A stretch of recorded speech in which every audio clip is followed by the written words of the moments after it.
wiped the grease from his hands and looked at the broken cargo loader in front of him.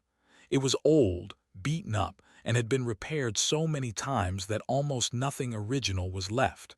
But it still worked, had made sure of that. He was a mechanic on Station 7, a small trading outpost floating in the empty space between two star systems. The station was old and ugly, built from cheap metal and cheaper dreams. Merchants came here to trade goods they could not sell anywhere else. Criminals came here to hide, and humans came here because nobody else would hire them. Humans had joined the galactic community 60 years ago. In that time, they had learned a hard truth. The galaxy did not care about them. There were hundreds of species out there, and most of them had been traveling between stars for thousands of years. Some had powers that seemed like magic. The Etherians could read minds and move objects with their thoughts. They were so strong they could tear apart metal with their bare hands. And the Draconis, the oldest species of all, were like gods. They had ruled the galaxy since before Earth's sun was born. Humans had none of these gifts. They were small, weak, and short-lived. Most species saw them as clever animals, useful for simple work but nothing more, had gotten used to the looks. The way aliens would talk slowly to him, like he was a child. The way they would check their pockets after he walked past, as if he might steal something. He did not let it bother him anymore. He had his workshop, his tools, and his work.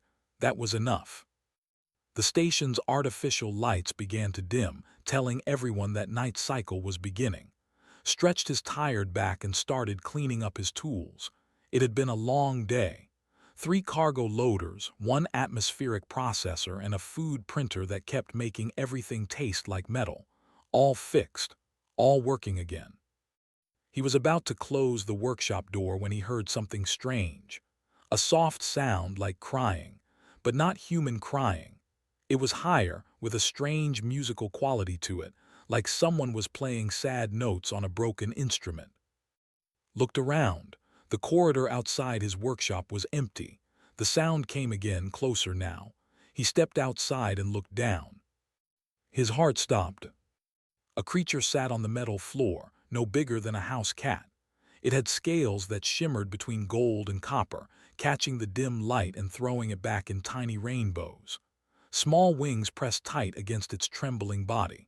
A long tail curled around its feet, and its eyes, large and amber and wet with tears, looked up with such sadness that it hurt to see. A Draconis hatchling, a baby dragon. Forgot how to breathe. This was impossible.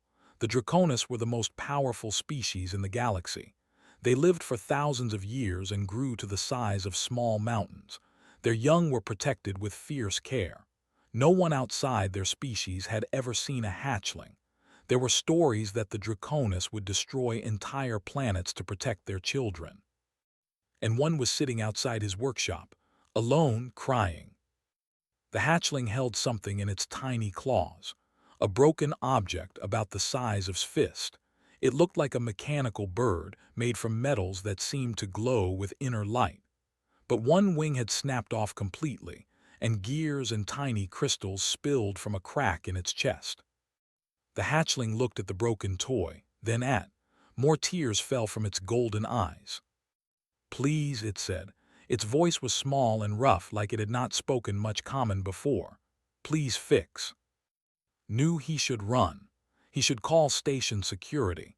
He should do anything except stand here with a Draconis hatchling, because if anyone thought he had hurt it or stolen it, he would be dead before he could explain. The Draconis did not ask questions when their children were involved. They just destroyed. But the little creature was crying. It was scared and alone, and holding its broken toy like it was the most important thing in the universe, and had never been able to walk away from something broken. "Okay," he said softly. He knelt down so he was closer to the hatchling's level. "Okay, little one, let me see." The hatchling's eyes went wide. It had expected him to say no, to turn away like everyone else probably had. Instead, this strange human was kneeling down and holding out his hands. Slowly, carefully, the hatchling placed the broken toy in his palms. It was heavier than it looked. The metal was warm, almost alive. Turned it over gently, looking at the damage. The broken wing had snapped at some kind of joint. The gears inside were incredibly small, smaller than anything he had ever worked with, and the crystals seemed to pulse with a faint light like tiny heartbeats. This was not a simple toy. This was a masterpiece, something made by hands far more skilled than his, using materials he could not even name. It was probably worth more than the entire station, more than his life. The hatchling made a small, worried sound. "It's okay," he said. "I'm just looking." He stood up and held the door open. "Do you want to come inside? I have better light in my workshop." The hatchling looked at the door, then at something passed across its small face. Trust, maybe, or just desperate hope. It stood up on shaky legs and walked into the workshop. Closed the door behind them. He had no idea what he was doing. He had no idea if he could actually fix this thing. But the hatchling was watching him with those big, wet eyes, and he knew he had to try. He cleared off his main workbench and set the broken toy down under the bright work lights. The hatchling climbed onto a stool nearby, its tail hanging down, watching every move made. "What's your name?" asked as he pulled out his tools. The hatchling tilted its head. It said after a moment, "That's a nice name. He picked up his smallest screwdriver and looked at the toy.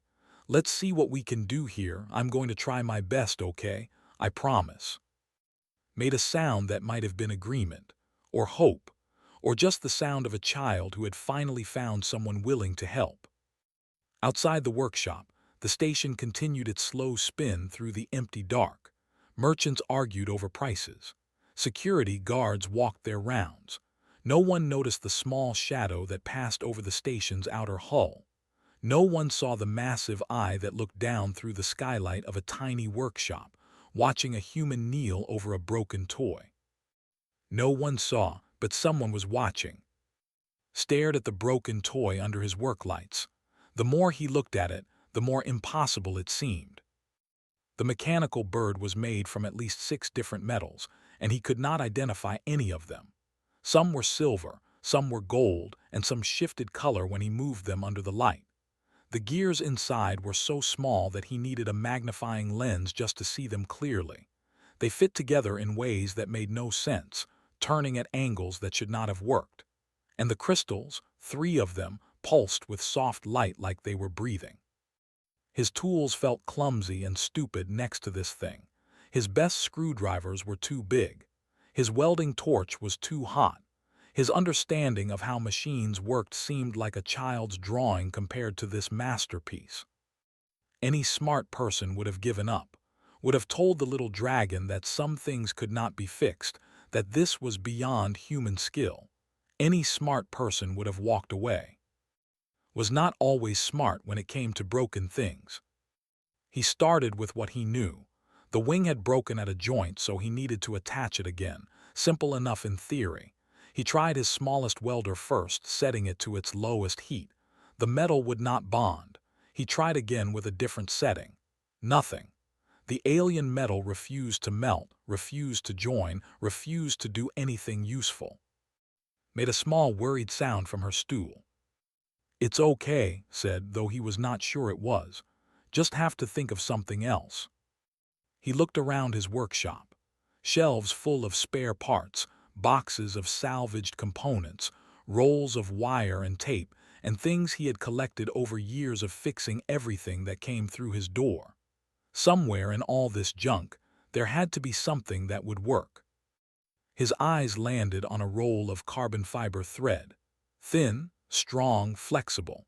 He had used it to patch torn cables on cargo ships.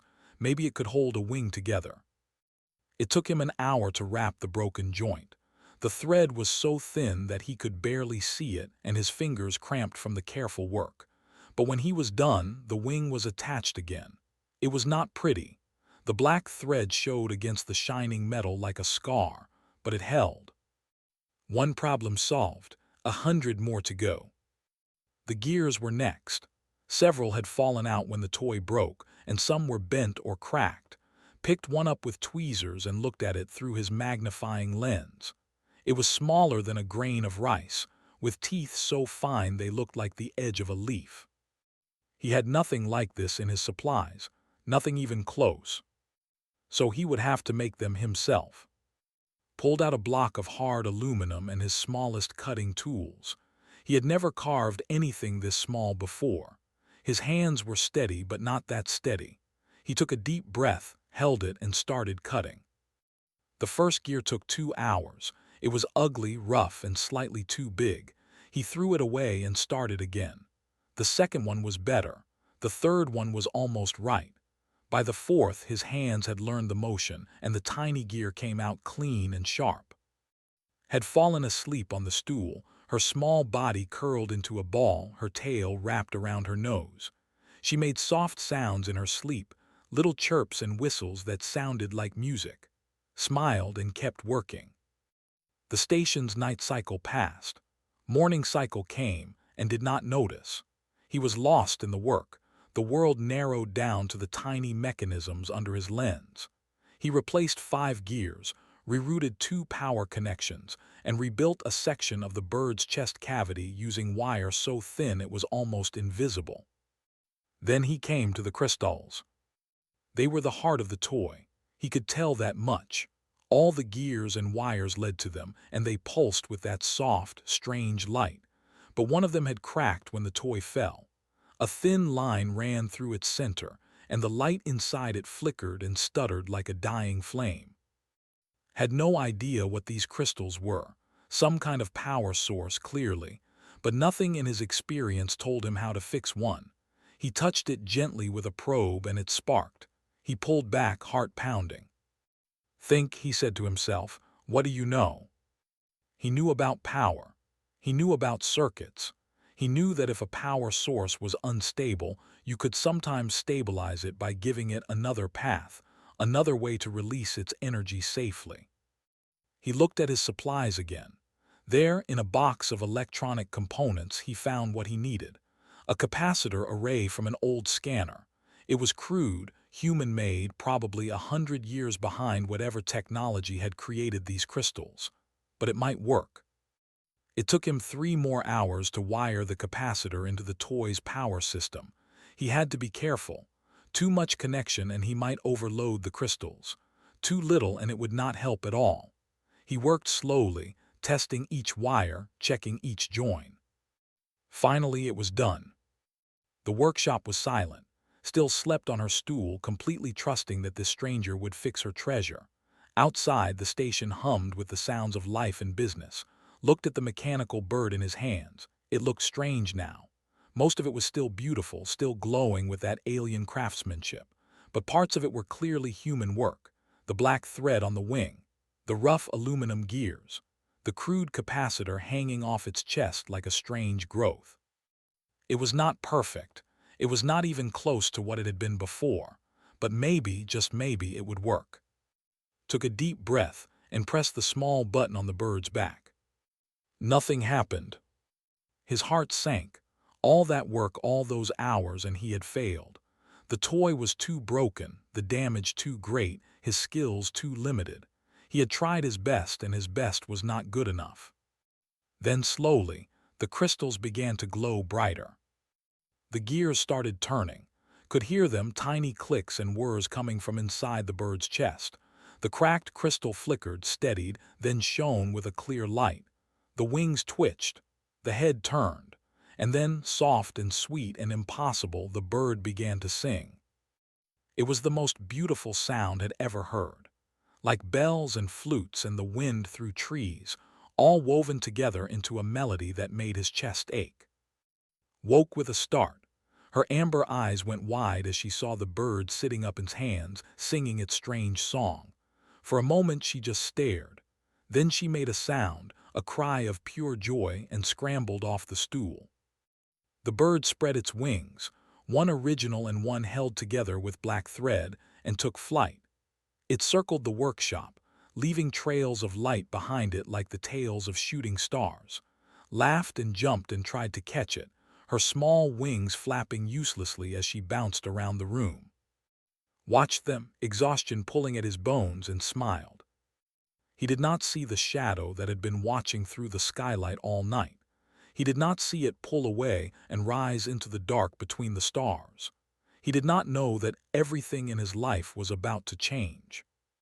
He just watched a little dragon chase a singing bird around his workshop, and felt, for the first time in a long time, that he had done something good. 3 days passed after that strange night in the workshop. Had tried to report the hatchling to station security, but had disappeared before morning, slipping away while he dozed in his chair. He searched for her, worried that she was still lost and alone, but found nothing. Eventually, he decided that she must have found her way back to wherever she belonged. He hoped she was safe. He hoped her family was not too angry that she had wandered off. He went back to his normal life, fixing cargo loaders, repairing broken machines, pretending that nothing had changed. On the third day, the sky went dark. Was in his workshop when it happened. The lights flickered, and then the windows, which normally showed the soft glow of distant stars, went completely black. For a moment he thought the station had lost power. Then he heard the screaming. He ran outside. The corridor was full of people, all of them looking up through the transparent ceiling panels that showed the space above the station. Looked up too, and his blood turned to ice. A ship hung above them, but calling it a ship was like calling an ocean a puddle. It was enormous, bigger than anything had ever seen, bigger than the station, bigger than some moons. Its hull was dark purple, shot through with veins of silver that pulsed like a heartbeat. It was not built from metal and wire like human ships. It looked grown, organic, alive. Massive spines rose from its back like the fins of some impossible fish. And at its front, where windows or sensors might be on a normal ship, there was something else. Eyes, hundreds of eyes, each one larger than its entire workshop, each one glowing with ancient fire. A Draconis warship. The station fell into chaos. People ran in every direction, some screaming, some crying, some frozen in terror. The Draconis had not visited this sector in centuries. They had no reason to, unless something had made them very, very angry. Thought of a little golden hatchling sitting outside his door, crying over a broken toy. He thought he was going to die. Station security found him before he could run. 4 guards in heavy armor grabbed him and dragged him through the corridors, past crowds of terrified people, toward the main docking bay. He tried to ask what was happening, but they would not speak to him. Their faces were pale with fear. The docking bay was the largest open space on the station, used for cargo transfers and ship repairs. Today it had been cleared of everything. Workers, equipment, even the smaller ships that usually waited there. The space was empty except for one thing. A dragon. She had come through the main cargo doors, which had been opened wide to let her pass. Even so, she barely fit. She was the size of a small mountain, her body coiled in the open space like a snake made of purple scales and silver light. Her wings were folded against her back, each one large enough to cover a city. Her claws, resting on the metal floor, left deep grooves where they touched. And her face, ancient and terrible and beautiful, looked down at the tiny figures before her with eyes that held the weight of ages. Empress, the mother of stars, ruler of the Draconis hegemony, had seen images of her in history files, but they did not prepare him for the reality. She was not just big, she was overwhelming. Her presence filled the room like heat from a sun, like pressure at the bottom of an ocean. Just being near her made it hard to think. And there, nestled in the curve of one massive, was. The little hatchling looked even smaller next to her grandmother, like a spark next to a bonfire. But she was chirping happily, her mechanical bird perched on her head, completely unafraid. The guards pushed forward. He stumbled, caught himself, and stood alone in the center of the bay. Every eye was on him. The station commander was there, pale and shaking. Other officials stood behind him, looking like they wanted to be anywhere else, and above them all the Empress watched. "You are the human." Her voice was not loud, but it filled the entire bay, felt it in his chest, in his bones, like the rumble of an earthquake. The one who mended my grandchild's treasure. Opened his mouth. Nothing came out. He tried again. Yes, he managed. Your Majesty, She was outside my door. She was crying. I did not know who she was, I swear. I just wanted to help. You did not know. The Empress's eyes narrowed slightly. You found a lost child of the most powerful species in the galaxy, and you did not think to use her for gain, to hold her for ransom, to sell information about her to our enemies. No, shook his head. No, I never thought of that. She was just a kid with a broken toy. She was sad. I fix things. That is what I do. Silence. The Empress stared at him for a long moment and felt like she was looking through him, seeing every thought he had ever had, every lie he had ever told, every good and bad thing he had ever done. My granddaughter escaped her guards during a state visit to a nearby system, the Empress said finally. She is young and curious and does not yet understand danger. She wandered through 3 transit points before arriving here, and in all that time not one person helped her. They saw a lost hatchling and they ran, afraid of what might happen if they were caught with her. They saw her crying and they turned away. Her great head lowered, bringing her face closer too. He could feel the heat of her breath, smell something like lightning and old forests. But you did not run. You did not turn away. You invited her into your home and worked through the night to fix a toy you had no reason to care about. And now I must decide what to do with you. His heart hammered in his chest. This was it, the judgment. He had touched a royal hatchling without permission. He had worked on an artifact that probably had religious significance. He had done 100 things that could be seen as crimes by the Draconis, and now he would pay. Show me your hands, the Empress commanded. Did not understand, but he obeyed. He held up his hands, palms out. They were rough and calloused, covered in small scars and burn marks from years of work. Grease was caught under his fingernails. A fresh cut ran across his thumb from a slipped tool. The Empress looked at his hands for a long moment. These hands, she said slowly, repaired in one night what our finest artificers could not replicate in a century. Blinked to what? The singing bird of the first. It was crafted 3,000 years ago by makers whose names are now sacred. When it was damaged, we gave it to our best craftspeople. They studied it for decades. They could not understand how it worked. They could not repair it. They told us it was impossible. She looked at the mechanical bird on Young's head. It spread its wings and sang a few notes, happy and bright. And yet here it sings, repaired by a human with primitive tools and no understanding of its design. How did you do it? Looked at his hands, then at the bird, then at the ancient dragon before him. I did not fix it the way it was made, he admitted. I could not understand how it worked, so I just found other ways, used what I had, made it work differently. The Empress was silent. Then she made a sound, deep and rumbling. It took a moment to realize she was laughing. Yes, she said. Yes, that is exactly what you did, and that is exactly why I am here. The Empress's laughter faded, but something remained in her eyes. Something that looked almost like warmth. Stood very still, not sure if he should speak or stay silent. Your species puzzles us, said. Her voice was softer now, thoughtful. We have watched you since first contact, 60 years ago. We have studied your history, your biology, your achievements, and we cannot understand you. She shifted her great body, and the entire docking bay trembled. Chirped happily from her perch in the Empress's claw, playing with her mechanical bird. You have no psionic gifts, the Empress continued. The Etherians can touch minds across light years. You cannot. They have strength built into their bones. You are fragile, easily broken.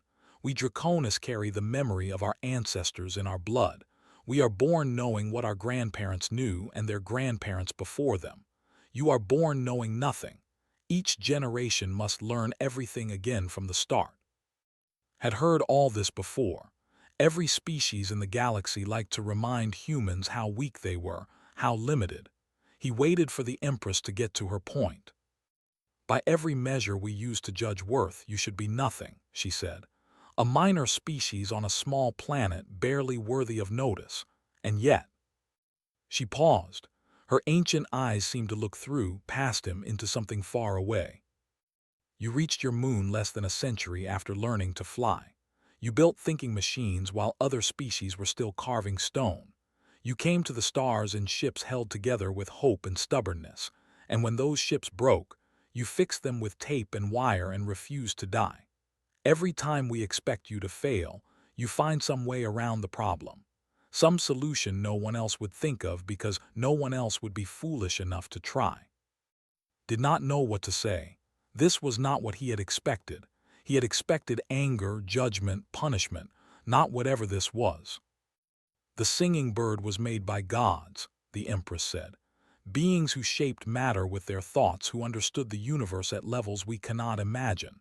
When it broke, our artificers approached it with respect and fear. They tried to understand its design before they dared to touch it. They spent decades studying, analyzing, waiting until they felt worthy of the task. She looked at the bird again. It had flown off's head and was circling the docking bay, leaving trails of light that slowly faded. You looked at it for one night. You did not understand it. You did not try to be worthy of it. You simply picked up your crude tools and started working. When one approach failed, you tried another.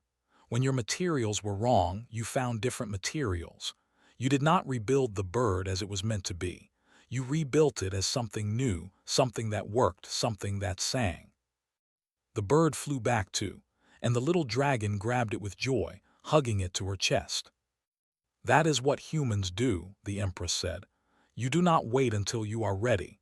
You do not study until you understand. You simply begin. You fail and you try again. You break things and you fix them. You look at the impossible and say, I wonder if I can make this work. She lowered her head until her eye, larger than its entire body, was level with his face. He could see himself reflected in its golden surface, tiny and fragile and completely out of place. Do you know what the other species call your kind? She asked. When you are not listening. Shook his head. They call you pests, vermin, clever animals who got lucky. They mock your short lives and your weak bodies. They laugh at your crude ships and your simple tools. They think you are nothing. The Empress's eye seemed to glow brighter. They are wrong. She pulled back, rising to her full height. Her presence filled the entire bay, overwhelming, ancient, terrifying. We Draconis have watched civilizations rise and fall for millions of years. We have seen species with great power destroy themselves. We have seen species with great wisdom stagnate and die. But we have never seen anything like humanity. Her voice grew stronger, filling the space like thunder. You build, not because you are gifted, but because you cannot imagine not building. You create, not because it is easy, but because it is impossible. You look at the void between stars and you do not see emptiness. You see possibility. You see problems to solve. You see things to fix. Felt something strange happening. The station officials who had been standing behind him were listening with wide eyes. The guards had lowered their weapons. Everyone was staring at the Empress, hanging on her every word. Other species master one field and stop. The Etherians perfected psionic powers and built nothing else. They became strong and needed nothing else. We Draconis gained wisdom and believed we knew everything else. But humans, you master one thing and immediately ask what comes next. You are never satisfied, never content, never finished. She looked down at, who was trying to make her bird fly again. My granddaughter's toy was beyond repair.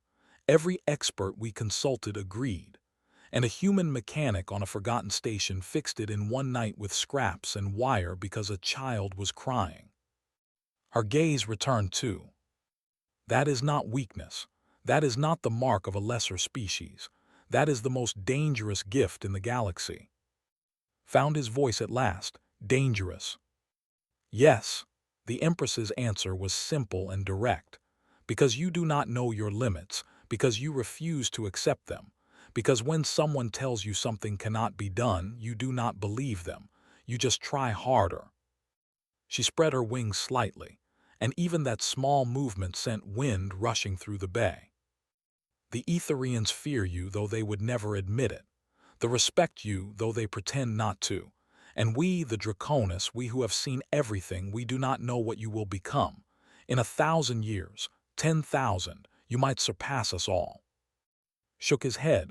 That is, we are just humans, we just try to survive. No, the Empress said. You do much more than survive. You grow, you change, you adapt. Every setback makes you stronger. Every failure teaches you something new.